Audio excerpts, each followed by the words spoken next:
Welcome to the Just Word Podcast. I'm Pat Bolland.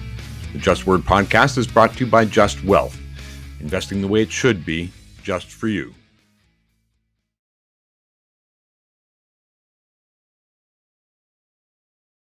JoAnne McArthur, she's a photojournalist, but she's an author, she's a speaker, she's also an educator in a way and a means. She's founder of We Animals Media, we'll learn about that, and co-founder of the Unbound project, and she joins us now. JoAnne, a real pleasure to meet you. Great to meet you. Thanks for having me on the show. JoAnne, I read through your website that you have a very interesting story about how you developed your passion, if you will. It had to do with a monkey. Just to refresh your memory. And some people might have found it humorous. You didn't. Why didn't you? And what did you do about it? Yeah, so I have an incredible passion for photography and for animals, not just a passion for animals, but a concern for animals and how we treat them, how we see them, how we fail to see them. And I was hiking in Ecuador back in 1998, and there was a chained up monkey.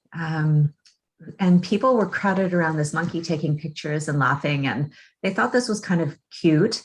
And so there I was with my camera as well, also taking photos.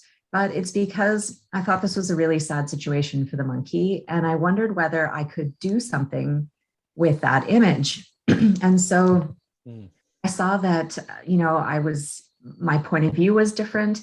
My point of view was probably more helpful to the animal, because those people sort of, saw the animal being treated, being objectified rather, which is how we often treat animals, and going off on their merry way with that image. Whereas I thought, maybe I could show this to someone. Maybe I can use this image of proof of an injustice, which is how I saw it. And it was one of those aha moments early in my career where I realized again that the camera is a tool for change. And that's how it's been used in photojournalism for decades: conflict photography, humanitarian work. And not a lot of people were using the camera to help animals. And it was one of those aha moments in front of that monkey that I thought, okay, I'm onto something here. And I can photograph animal stories in a photojournalistic way that helps expose their plight. Yeah. Yeah, interesting. And since then, I went through a litany of some of your pictures, and you've worked with zoos, you've worked at factory farms, animal fairs, puppy mills, sanctuaries, circuses. Where do you actually find the most egregious behavior?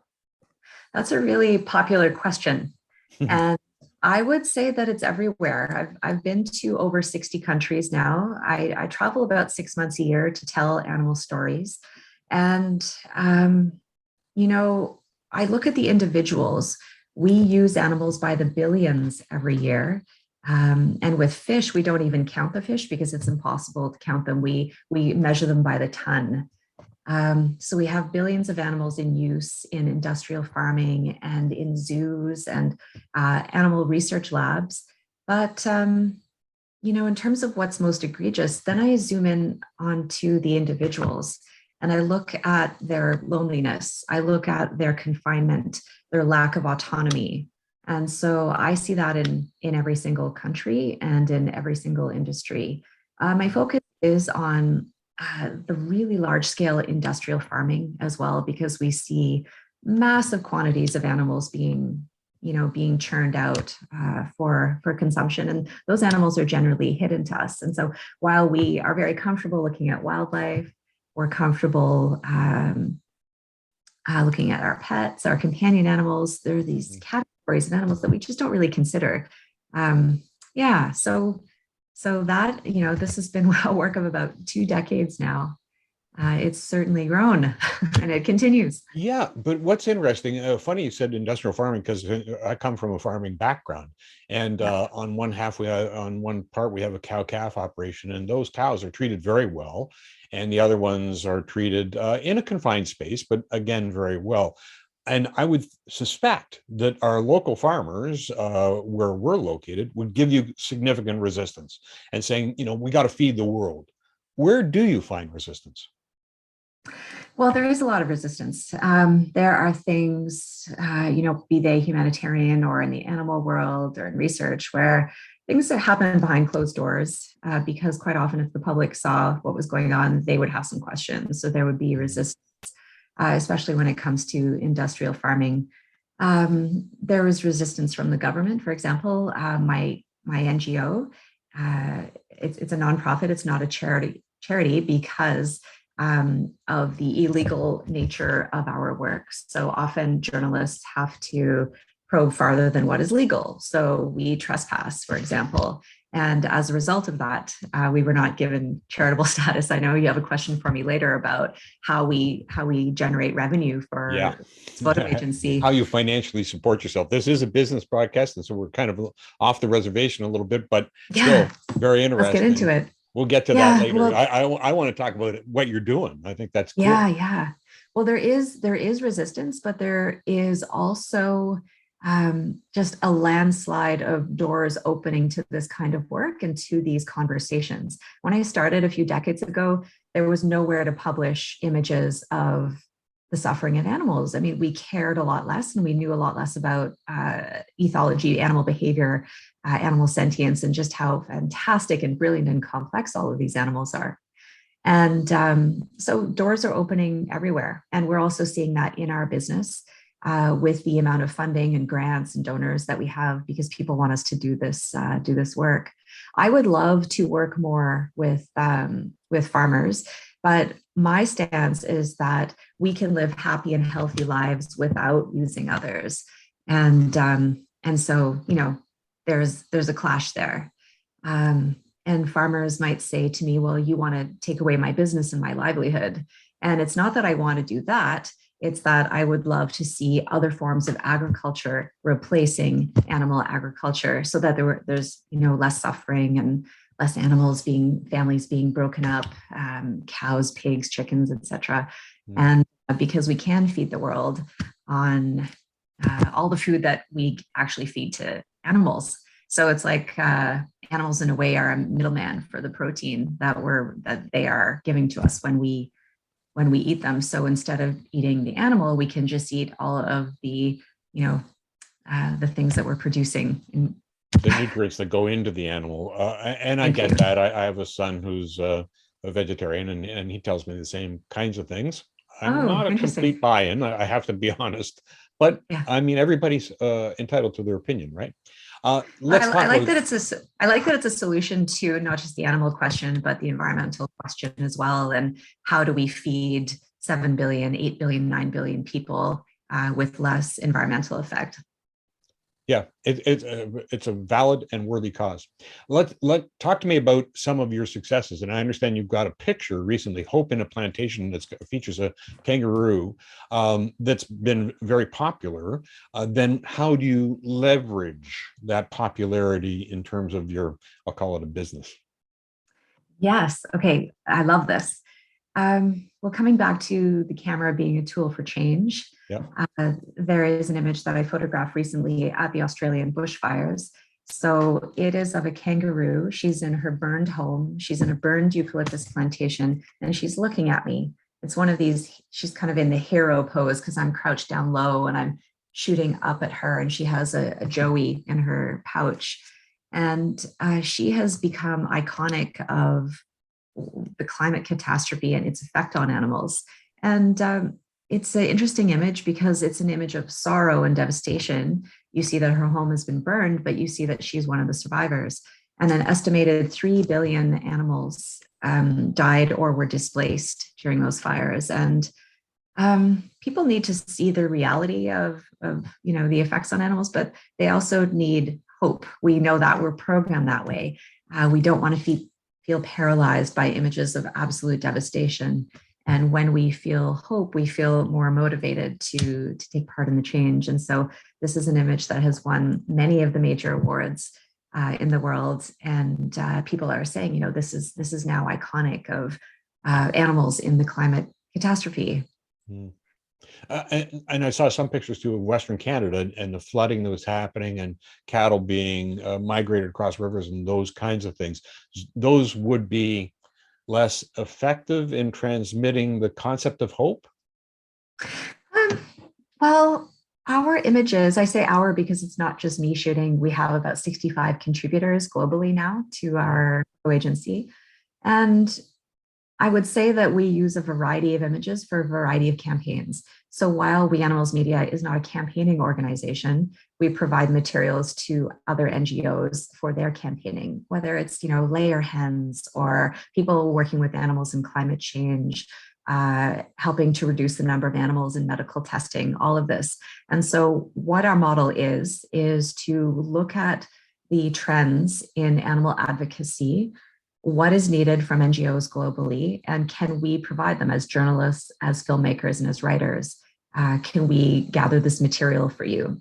And we have partnerships with NGOs where they write to us or call us and say, hey, we want images of factory farming in Poland, or we want images of animals in the climate catastrophes. So we have a budget.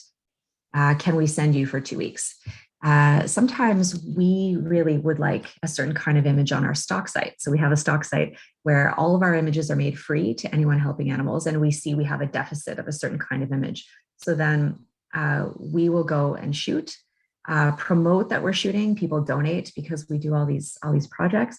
We put the images on our stock site, and then we let campaigners know globally, hey, we have images of alligator farming now across the world. We now have images of hens in layer facilities, and you're welcome to use them. So it's a really fun and interesting and new business model. Most photo agencies operate for profit, and it's a little bit different for us. So we function from grants, small grants and very large grants. We have some major donors, including the Open Philanthropy Project. So they give us the bulk of our money for operations.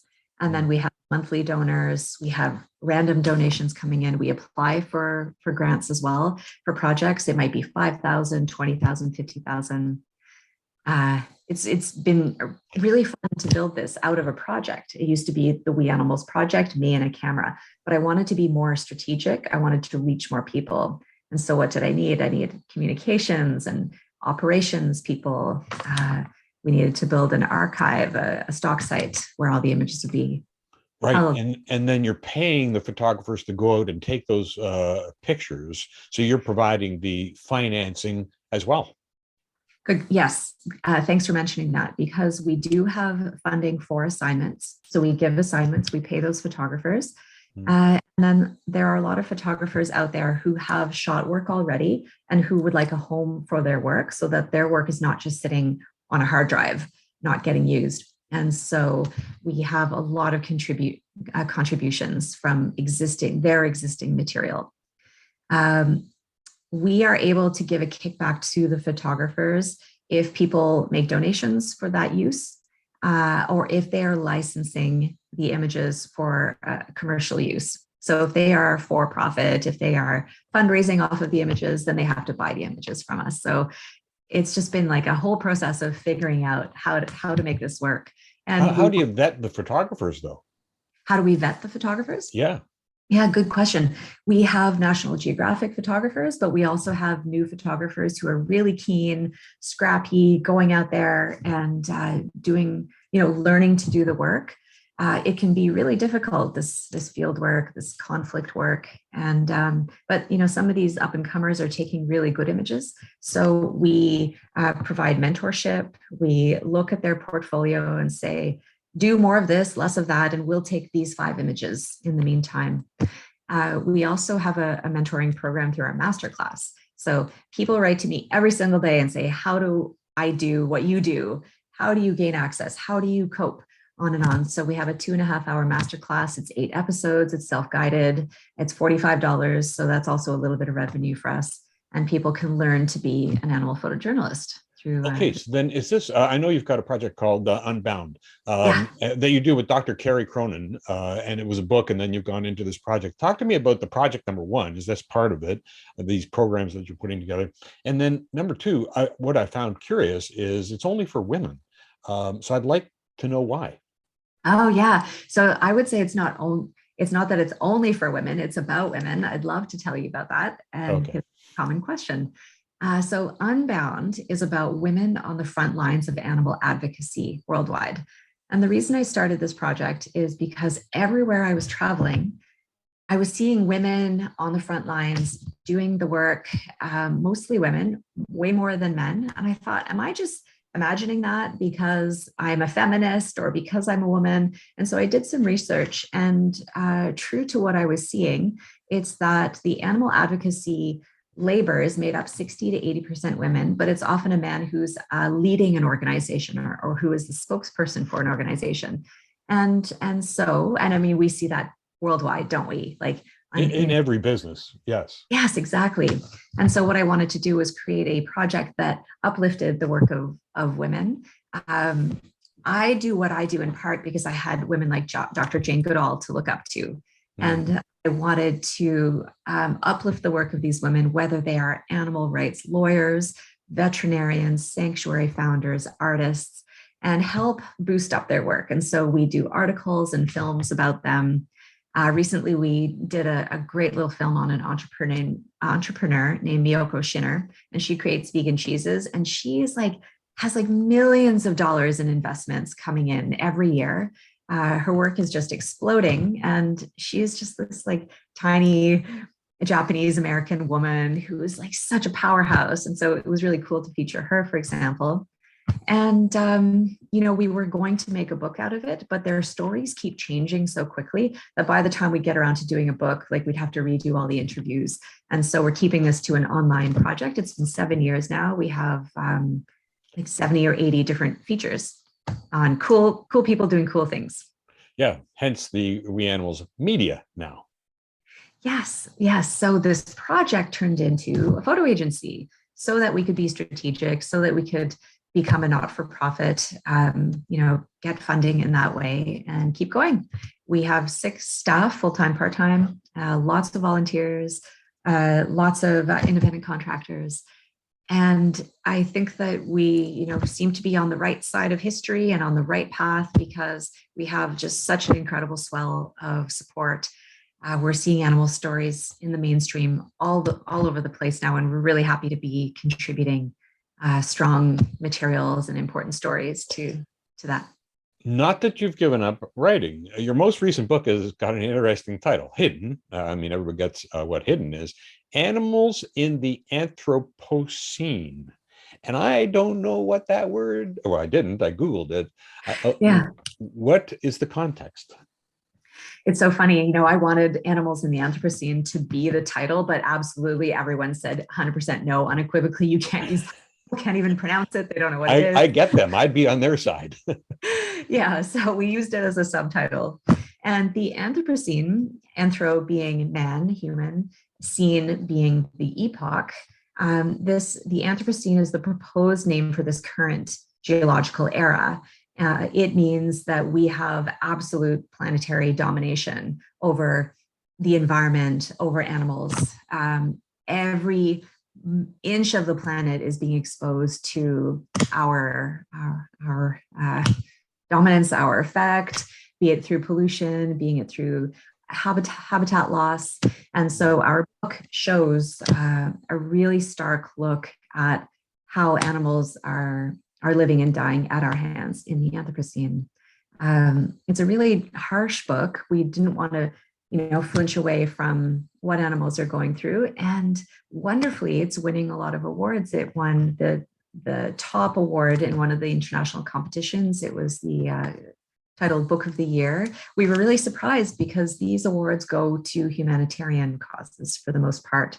And so it's great to see these bodies, these jurying bodies say, like, we think now is the time and animal stories are important as well. And we want to help uplift this work. So it's a really exciting time to be doing this work. Other than awards, though, on the whole, on a holistic basis, is mankind getting your message? Is mankind improving? I love that question. Yes, one at a time, one person at a time, one company at a time. And this is through multifaceted efforts. So I'm just one piece of the puzzle. We Animals Media and we create visuals that help people understand and relate and feel empathy and compassion. But we're seeing changes in laws globally. Like, for example, here in Canada, the transportation laws of animals are absolutely antiquated. And so we have lawyers who are going to bat to improve welfare and transportation. We are seeing improvement in veterinary practices. We're seeing a move away from using primates in research. It'll be a long time before we help the mice and the rats and the guinea pigs, but for now, many countries, chimpanzees are no longer used in research. So we're seeing, and we're seeing humane education in schools as well. So I'm a humane educator, and I speak with people of all ages about animal sentience and behavior and the science behind that. It's really exciting. And so with all of this, we're seeing a momentum. Oh, and we're also seeing great momentum in plant-based eating. Like Beyond Burgers are delicious, and there's so many more options now. There are vegan restaurants everywhere. So with all of this, with all of these businesses and campaigners, we're seeing a change. Now, we're also seeing an increase in meat eating. So we're seeing an increase in veggie and vegan eating. We're seeing an increase in meat eating. It depends on what country we're looking at. We're seeing a ban on fur farming. There was a ban on fur farming in BC here in our country. There's a proposal now in Parliament to ban it globally because of the zoonotic, because of the cruelty inherent, but also because of transmission of COVID through mink farming. So, we're seeing a ban in fur farming in some countries, Italy, Norway, they have banned fur farming, but then we see a growth in fur farming in other countries. So, the industries are moving.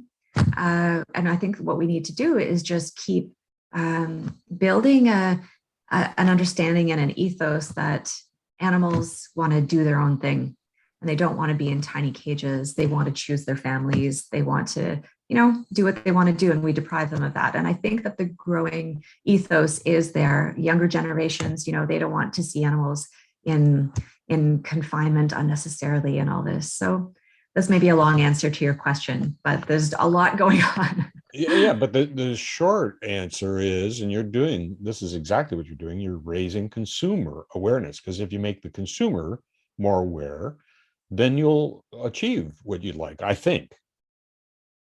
Yeah, that's the goal. Okay, so people who are listening may very well be interested in supporting you. How do they do that? Thanks. We are supported by grants and by donors and monthly donors as well.